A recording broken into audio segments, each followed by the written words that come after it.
សួស្តីបងប្អូនទាំងអស់គ្នាថ្ងៃនេះយើងជួបគ្នាក្នុងវីដេអូទី2ហើយវីដេអូនេះខ្ញុំចង់ review ទៅលើប្រាសាទដែលខ្ញុំបានទៅលេងគឺប្រាសាទបន្ទាយក្តីហើយប្រាសាទបន្ទាយក្តីនេះតើបងប្អូនណាខ្លះធ្លាប់បានទៅលេងបងប្អូនណាខ្លះអត់ទាន់បានទៅលេងសូមជួយ comment អ្នកមួយផងព្រោះថាខ្ញុំនិយាយស្មោះត្រង់ទៅខ្ញុំធ្លាប់ទៅច្រើនដងដែរប្រាសាទបន្ទាយក្តីនេះប្រាសាទបន្ទាយក្តីនេះមានទីតាំងស្ថិតនៅទល់មុខស្រះស្រង់បងប្អូនធ្លាប់ទៅខេត្តសៀមរាបហើយទៅដល់ស្រះស្រង់គឺប្រាសាទបន្ទាយក្តីគឺនៅទល់មុខគ្នាអញ្ចឹងស្រះស្រង់អញ្ចឹងប្រាសាទបន្ទាយក្តីនៅទល់មុខអញ្ចឹងតែម្ដងហើយប្រាសាទបន្ទាយក្តីខ្ញុំទៅរដងខ្ញុំចូលត្រឹមតែមុខឯងខ្ញុំចូលទៅថ្វាយអង្គមកន្លែងព្រះអង្គអញ្ចឹងហើយក៏ចេញមកវិញទៅរដងគឺទៅតែប៉ុណ្្នឹងអត់ដែលបានចាប់អារម្មណ៍ថាដើរមើលឲ្យពេញមកប្រាសាទអត់ទេគ្រាន់តែអ្វីដែលខ្ញុំចាប់អារម្មណ៍ពេលដែលយើងចូលហើយខ្ញុំចេញមកវិញខ្ញុំជិះឆ្វែលបងប្រាសាទបន្ទាយក្តីអញ្ចឹងប្រាសាទតាព្រំអញ្ចឹងគឺនៅជិតគ្នានិយាយទៅប្រាសាទបន្ទាយក្តីហើយនិងប្រាសាទតាព្រំនៅជិតគ្នាហើយមានផ្លូវកស៊ូនៅកណ្ដាលអញ្ចឹងណាហើយពេលខ្ញុំទៅរដងអញ្ចឹងដែលបានដើររុករៀនចូលឲ្យតិចទីមើលអស់ហើយចូលតមុខផ្លេតហ្នឹងទៅចេញមកវិញប៉ុន្តែលើកនេះខ្ញុំគិតថាខ្ញុំត្រូវតែដើរមើលអស់ព្រោះទៅច្រើនដងហើយបាទអញ្ចឹងដើរមើលអស់តែក្នុងប្រាសាទមានលក្ខណៈបែបណាហើយជារឿងមួយដែលញាប់អើសម្រាប់ខ្ញុំអត់ដែលចូលមើលដល់ក្រោយដល់ពេលដើរចូលមើលដល់ក្រោយទៅម៉ែប្រាសាទបន្ទាយក្តីនេះមិនមែនធម្មតាទេបងប្អូនបើនិយាយពីរូបចម្លាក់វិញគឺផុសខ្លាំងមែនទែនដូច 3D អញ្ចឹងរូបចម្លាក់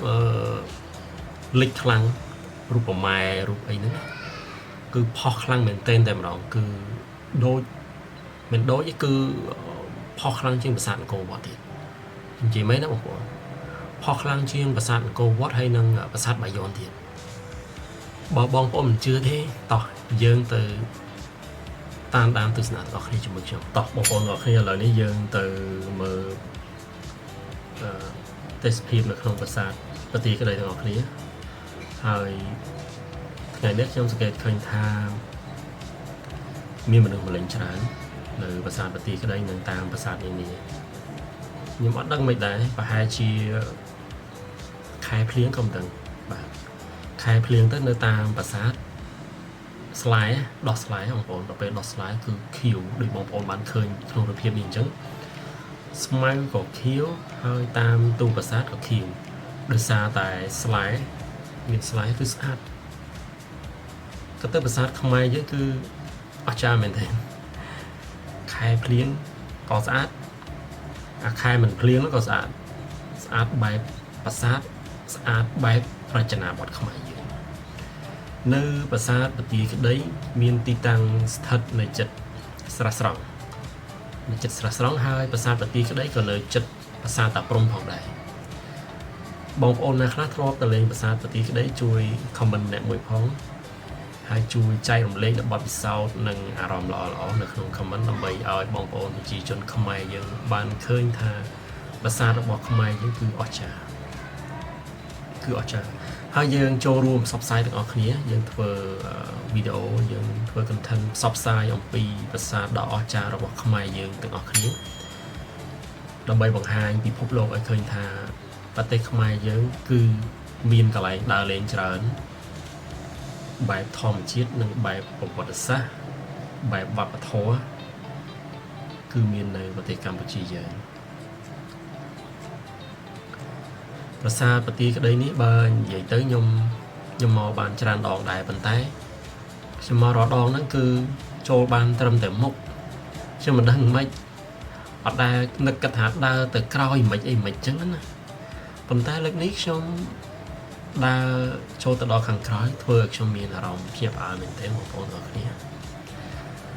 ហើយបងប្អូនមើលនេះគឺជារូបតោនៅប្រាសាទបន្ទាយក្តីបើយើងមើលទៅគឺគ្រាន់តែជាចម្លាក់តោធម្មតាទេតែតាមពិតមិនមែនទេ នេះគឺជាសម្បត្តិវប្បធម៌របស់មនុស្សជាតិហេតុអីបងប្អូនព្រោះប្រាសាទនេះកសាងឡើងគឺមានអាយុកាលរាប់រយអាចចូលដល់ពាន់ឆ្នាំហើយបាទអញ្ចឹងមិនមែនធម្មតាទេណាបងប្អូនរបស់ដែលកសាងមកហើយមានអាយុកាលរាប់រយឆ្នាំចូលពាន់ឆ្នាំហើយនៅអាចឈរជើងបានប៉ុណ្្នឹងមិនធម្មតាទេប្រាសាទខ្មែរបាក់បែកភាគច្រើនគឺដោយសារតែពួកចោរលួចវត្ថុបុរាណពេលដែលពួកនឹងលួចវត្ថុបុរាណគឺវាត្រូវបំផ្លាញនៅតួប្រាសាទមួយចំនួនអញ្ចឹងណានេះគឺព្រះអង្គព្រះនាមសច្ចមុនីនៅខាងប្រាសាទបន្ទាយក្តីយើងចូលទៅដល់ប្រាសាទគឺយើងនឹងបានឃើញបដិមារបស់ព្រះអង្គមុនគេហើយសម្រាប់បងប្អូនដែលមានជំនឿអាចយកផ្លែឈើយកមកថ្វាយព្រះអង្គយើងឲ្យធូបសូមសេចក្តីសុខចឹងទៅប្រាសាទបន្ទាយក្តីថ្ងៃនេះមានមនុស្សម្លេងច្រើនហើយពេលដែលយើងមកដល់ខែភ្លៀងគឺមានស្លែដោះយើងមើលទៅគឺឃើញថាមានសភាពពណ៌ខៀវបៃតងពណ៌បៃតងបាទនេះគឺបរិវេណខាងមុខដែលមានបដិមាព្រះអង្គមិញហ្នឹងណាខ្ញុំអត់ទាន់បានដើរទៅខាងក្រោយទេ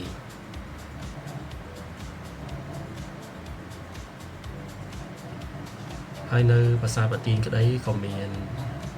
អាជ្ញាធរគាត់ប្រចាំការនៅនឹងដែរណាបងប្អូនទាំងអស់គ្នាខ្ញុំសង្កេតឃើញថាប្រាសាទបុរាណខ្មែរយើងគឺមានក្បូរក្បាច់រចនាអស្ចារ្យមែនទែនខាងស្ដាំដៃនេះគឺជាសសរពេជ្រអមទៅដោយក្បូរក្បាច់រចនាដ៏ល្អឯងពេលយើងចូលទៅដល់ក្នុងប្រាសាទយើងធំក្លិនដូចដែលយើងចូលទៅក្នុងលាងភ្នំអញ្ចឹងណានេះគឺជាបរិវេណប្រាសាទនៅខាងក្រោយបដិមារបស់ព្រះអង្គហើយនៅត្រង់នេះបើយើងមើលទៅស្តៀងប្រាសាទប្រខ័នដែរប៉ុន្តែប្រាសាទប្រខ័នត្រង់គេហៅថាបណ្ណាល័យនេះគឺសសរមូលតែនៅប្រាសាទបន្ទាយក្តីគឺសសរជ្រុងនេះគឺជារូបនាគណាបងប្អូន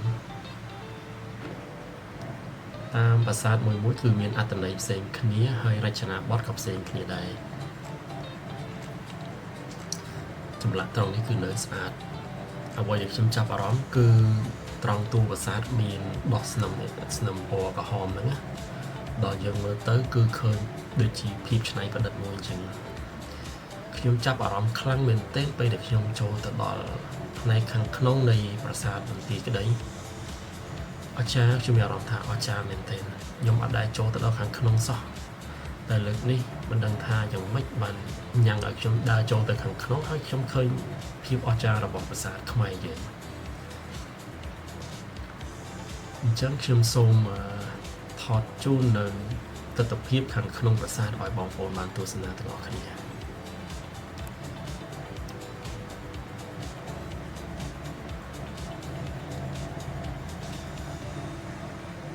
បងប្អូនឃើញអត់ថារូបចម្លាក់នៅប្រាសាទបន្ទាយក្តីនេះ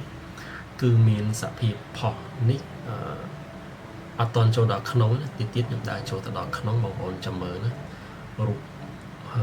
ចម្លាក់គឺផុសស្អាតណាបងប្អូនអរគ្នាស្អាតមែនទែនមកមិនចេះថាទេណាបាទថ្មប្រាសាទយើងគឺដោះស្លែហើយមានថ្មខ្លះក៏ចាប់ផ្ដើមខូចខាតបដាបងប្អូនដែលធ្លាប់ទៅលេងប្រាសាទបាយ័នឃើញរូបចម្លាក់របស់ខ្មែរបងប្អូនដឹងគឺមានដូចគ្នាអញ្ចឹងណាដូចគ្នាអញ្ចឹងមិនដឹងបងប្អូនស្អាតអត់នេះគឺជាប្រាសាទបន្ទាយក្តីរបស់ខ្មែរយើងណាបងប្អូនរូបចម្លាក់របស់ប្រម៉ែឈរនៅលើផ្កាឈូកគឺមានសភាពដូចនឹងប្រាសាទបាយ័នដែរប្រាសាទបន្ទាយក្តីក៏មានការខូចខាតមួយចំនួនដែរតាមពិតទៅគឺគេជួសជុលបានស្អាតច្រើនប៉ុន្តែថ្មខ្លះគឺបែកបាក់អញ្ចឹងណាបងប្អូនដោយសារតែមានការបំផ្លាញវាអាចមានពីរមានខុសជំនឿសាសនាក៏យកបំផ្លាញហើយសត្រូវឈ្លានពានប្រទេសយើងកាលពីសម័យបុរាណមកវាខឹងវាអត់មានប្រាសាទដូចយើងអញ្ចឹងវាបំផ្លាញប្រាសាទរបស់យើងចោលហើយវាលួចយកនៅបដិមាស្អាតល្អយកទៅប្រទេសវាអស់បាទហើយនឹងពួកចោលលួចវត្ថុបុរាណគឺវាលើកទៅវាបំផ្លាញកន្លែងខ្លះ ថ្មជាប់គ្នាអញ្ចឹងណាអញ្ចឹងដើម្បីលើកយកនៅផ្នែកនឹងបានគឺត្រូវបំផ្លាញកន្លែងផ្សេងទៀតអញ្ចឹងទៅអាចលើកទៅកើតអញ្ចឹងណាបងប្អូនប្រាសាទមួយមិនមែនចេះតែកសាងបានទេហើយបងប្អូនដើរលេងតាមប្រាសាទកុំដើរលឿនពេកយើងដើរសង្កេតមើលអញ្ចឹងណាអញ្ចឹងបានអ្នកខ្លះគាត់ថាមកមួយថ្ងៃដើរមិនសពទេសៀមរាបដើរមិនសពបើគ្រាន់តែទីតាំងប្រាសាទប្រទីក្តីមួយខ្ញុំចូលលឿនផង1ម៉ោងខ្ញុំដើរអត់មានហ៊ានឈប់ទេដើរថតដើរមើលដើរថតដើរមើលរយៈពេល1ម៉ោងណាបងប្អូន1ម៉ោងណាប្រាសាទប្រទីក្តីមួយអានោះបើសិនជាយើងនៅស្មឹងស្មាតមើលទៀត2ម៉ោង3ម៉ោងអាហ្នឹងយើងអស់បានថាយើងមើលអស់ហ្មងហើយផ្នែកខាងក្រោយនៃប្រាសាទប្រទីក្តីគឺនៅស្អាតល្អហើយរូបចម្លាក់នៅតាមតួប្រាសាទក៏លិចផុសមកស្អាតមែនទេបងប្អូនឃើញអត់ខ្ញុំថតចិត្តចឹងអត់សូវឃើញផុសខ្លាំងទេតែបើសិនជាយើងមើលរៀងឆ្ងាយតិចគឺស្អាតមែនទេខ្ញុំទៅនាងបងប្អូនស្អាតមែនទេបងសម្រាប់ខ្ញុំអ្នកដែលស្រឡាញ់ប្រាសាទខ្ញុំចូលចិត្តដើរលេងតាមប្រាសាទគឺខ្ញុំគាត់តែឃើញគឺខ្ញុំភាពបងប្អូនឃើញនេះគឺចម្លាក់ផុសហើយតិចនេះចូលដល់ផ្នែកខាងក្នុងគឺមានដូចរូបចម្លាក់របស់ព្រះពុទ្ធអញ្ចឹងមានរង្វង់មូលអញ្ចឹងប៉ុន្តែត្រូវបានកាត់ដាច់ពាក់កណ្ដាលនៅសល់តែបាតខាងក្រោមហើយផ្នែកក្បែរខាងនេះគឺដូច 3D អញ្ចឹងបងប្អូនគឺខ្ញុំមិនដឹងនិយាយថាម៉េចគឺស្អាតមែនទេបងប្អូនបាទបងប្អូនឃើញផុសខ្លាំងណាស់តោះតែយើងដើរមួយហើយយើងអង្កេតមើលទើបយើងឃើញពីគុណតម្លៃនៃប្រាសាទយើងដើរគ្រាន់តែឃើញថាអូប្រាសាទបែកបាក់ហើយយើងអត់ចូលអានឹងខុសហើយណាបងប្អូនប្រាសាទខ្មែរយើងប្រាសាទប្រទីក្តីនេះយើងមើលទៅដូចបែកបាក់មែនប៉ុន្តែបើយើងចូលទៅដល់ខាងក្នុងបងប្អូនហើយមិនមែនបែកបាក់ទេមើលឃើញនេះស្អាតមែនទេត្រង់កន្លែងនេះគឺមានសភាពស្ងប់ស្ងាត់នេះគឺចូលដល់ពាក់កណ្ដាលនៃប្រាសាទហើយដែលខ្ញុំចូលទៅវិញណាមានអីពេលយើងទៅរៀនស្ងាត់ចឹងម្យ៉ាងដែលទទួលបានអារម្មណ៍ប្លែកបាទឃើញបងប្អូន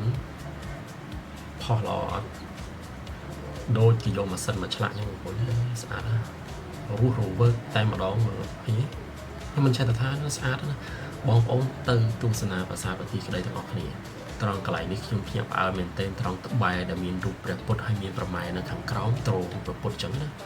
ហើយមានរូបដំរីគឺមើលទៅគឺរស់រវើកតែម្ដងហើយកន្លែងនេះខ្ញុំចូលទៅឃើញសត្វបជាវបងប្អូន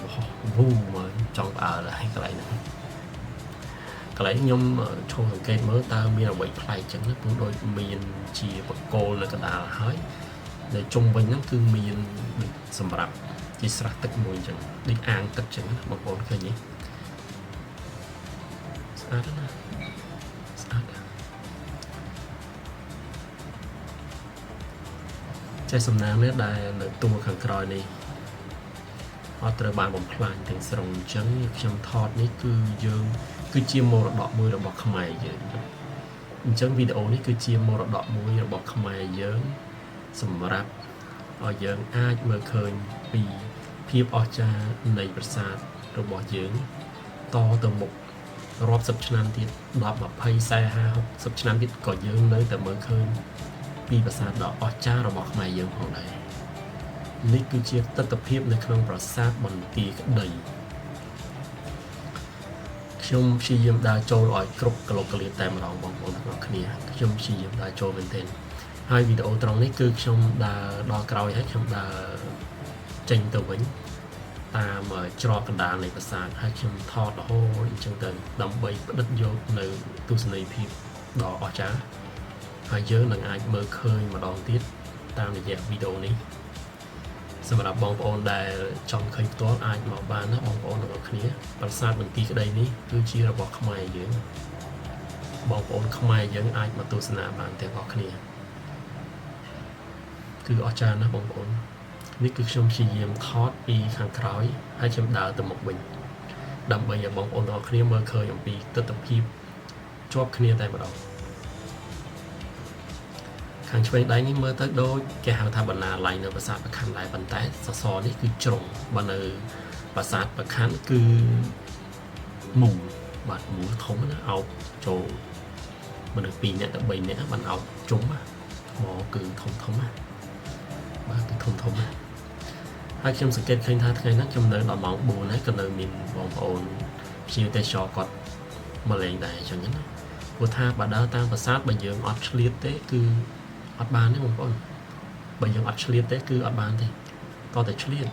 បាទតតែឆ្លៀតខ្លាំងណាស់បានអាចចូលមើលតាមប្រាសាទមួយបានអញ្ចឹងណាបាទអញ្ចឹងខ្ញុំដើរដល់កន្លែងព្រះអង្គវិញហើយបាទខ្ញុំដើរមកដល់មុខវិញហើយគឺខ្ញុំថតតាំងពីក្រោយរហូតមកដល់មុខដើម្បីឲ្យបងប្អូនទាំងអស់គ្នាបានទស្សនាទាំងអស់គ្នាអញ្ចឹងណាអញ្ចឹងបើសិនជាបងប្អូនពេញចិត្តចំពោះវីដេអូនេះជួយចុច like subscribe channel ខ្ញុំផងដើម្បីជាកម្លាំងចិត្តខ្ញុំបាទនឹងធ្វើវីដេអូបន្ថែមទៀតពាក់ព័ន្ធនឹងប្រាសាទបុរាណខ្មែរយើងនិងតំបន់ទេសចរមួយចំនួនទៀតដើម្បីជាគុណប្រយោជន៍សម្រាប់ជាតិយើងទាំងអស់គ្នាអញ្ចឹងខ្ញុំសូមអរគុណសូមជម្រាបលា